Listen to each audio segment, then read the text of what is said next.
Under renewed focus. A Victorian Royal Commission into family violence has made more than 200 recommendations, including an emphasis on removing perpetrators, not victims, from the home. Shortly, Victoria's Premier, Daniel Andrews, will join me, but first this report from Tracy Bowden.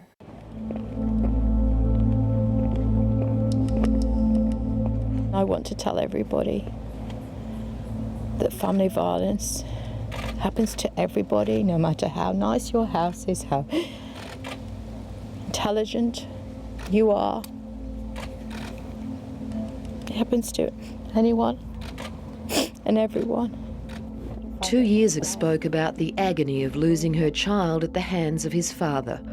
Rosie Batty's story, coming after so many others, prompted a royal commission. I sat there and listened. And when I heard the pain and the anguish, I knew that this was something we could not just do more of the same with. We needed to do something very different. And that's where this Royal Commission came from.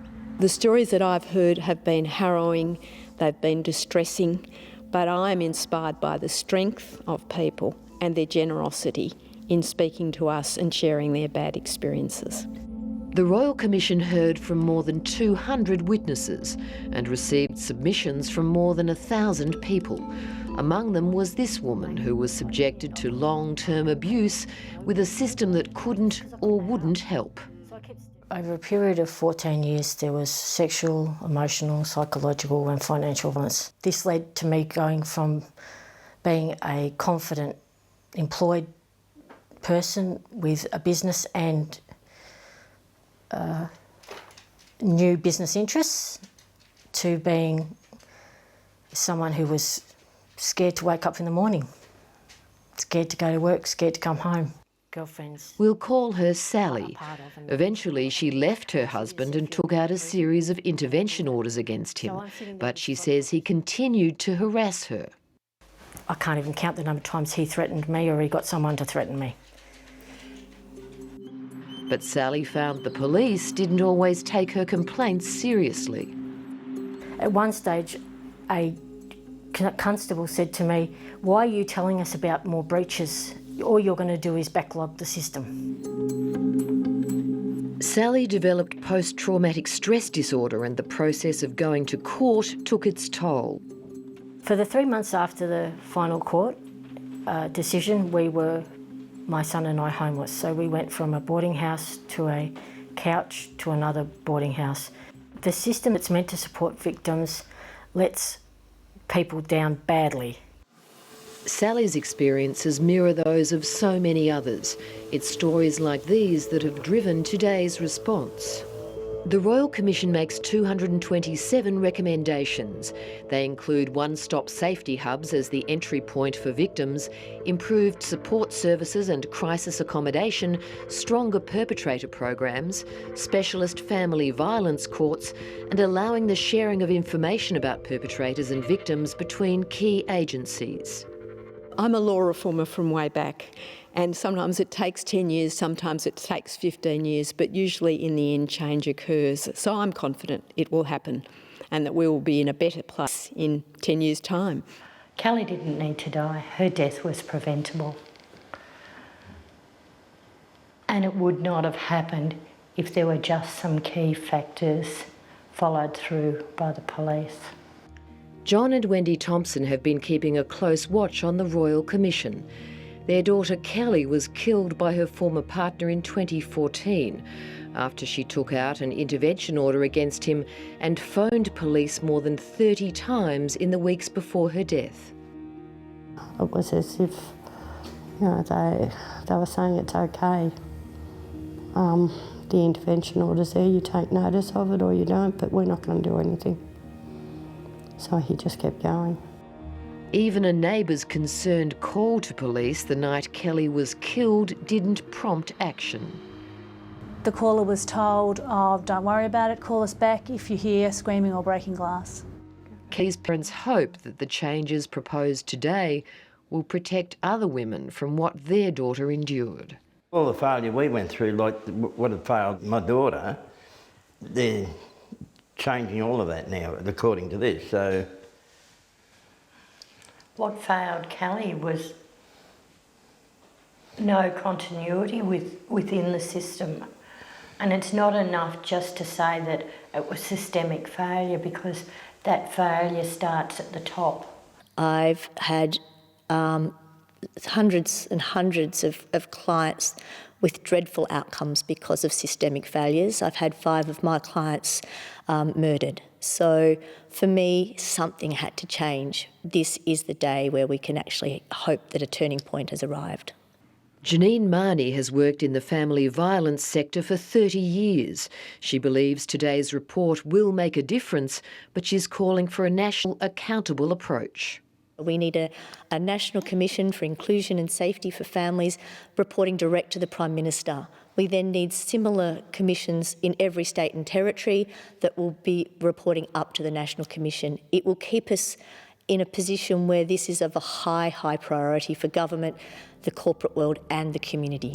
So for me, I just think this is a huge turning point in our society.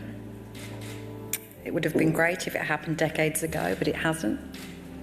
It's sad that it happens through tragedy, but now here we are, and we're all part of this journey. It's really hard getting up every day knowing that the person that you were, you will never be, and it was partly the system that did it. Sally wants to believe that support for victims of family violence will improve, but she finds it difficult to be optimistic about her future. It just takes a long time to heal. You don't know how long it's going to take, and to be perfectly honest, I never expected that the process itself would be as damaging as the abuse itself. Tracy Bowden reporting there, and with me now is the Victorian Premier, Daniel Andrews. Premier, I'll ask for your take on the Prime Minister's tax proposal a bit later, but let's stick with domestic violence for now. You've said you'll implement all the recommendations from the inquiry. How will you measure if that is a success? How will your own government be held accountable for that? Well, that's a key recommendation coming out of this Royal Commission. Australia's firstly, the notion of data and having independent monitoring of whether we implement and are faithful to all 227 of these recommendations is a key part of the report that's been brought down today. There's no good just spending more. It's not a spending contest, although we will need to invest a lot more in this system. It's got to be about outcomes, not just inputs, Lee, but outcomes. Are we keeping women and their children safer? Are we, on almost every measure, delivering a safer and a more dignified Victoria, the sort of state and hopefully the nation that we want? So will that be measured by, for example, the number of cases that are coming before courts, or the number of cases that police are responding to? What would be the data you'd be looking at to measure that? So part of the challenge is that there'll need to be new data sets. Obviously we have the number of women and others, but mainly women, coming forward making a report to Victoria Police, about 80,000 last year, and nearly a 100% increase over the last 5 years. So enough victim survivors of family violence who've come forward to fill the Melbourne Cricket Ground. That's the size of this problem. The measures, some will need to be developed. We don't have the proper metrics, the proper measures to judge whether we're being successful or otherwise.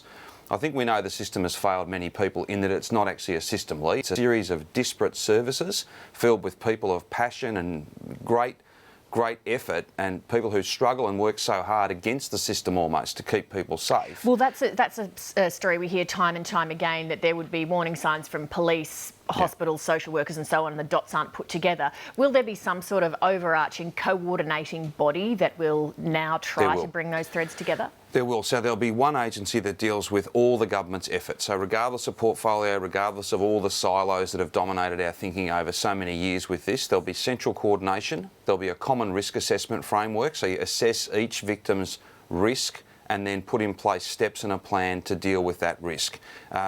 Training for all the different staff, from hospitals to schools to police to those who work in specialist family violence services. All of those staff need to be better trained and better equipped to provide support to the victim and the victim's children.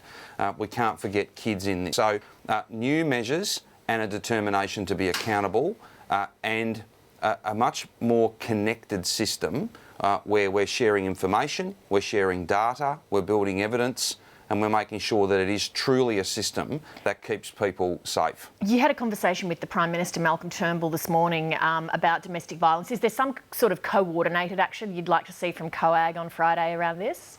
We'll certainly receive a report from Rosie Batty and from Ken Lay, and I do hope that there's some steps forward for all of us, not just as individual states, but as a nation, that we can take. For instance, Lee, just quickly, one of the recommendations of those 227 today was a family violence Medicare number, item number, so that if you are a victim survivor of family violence, you and your kids can go to the GP, bulk billed, get the care and the service that you want.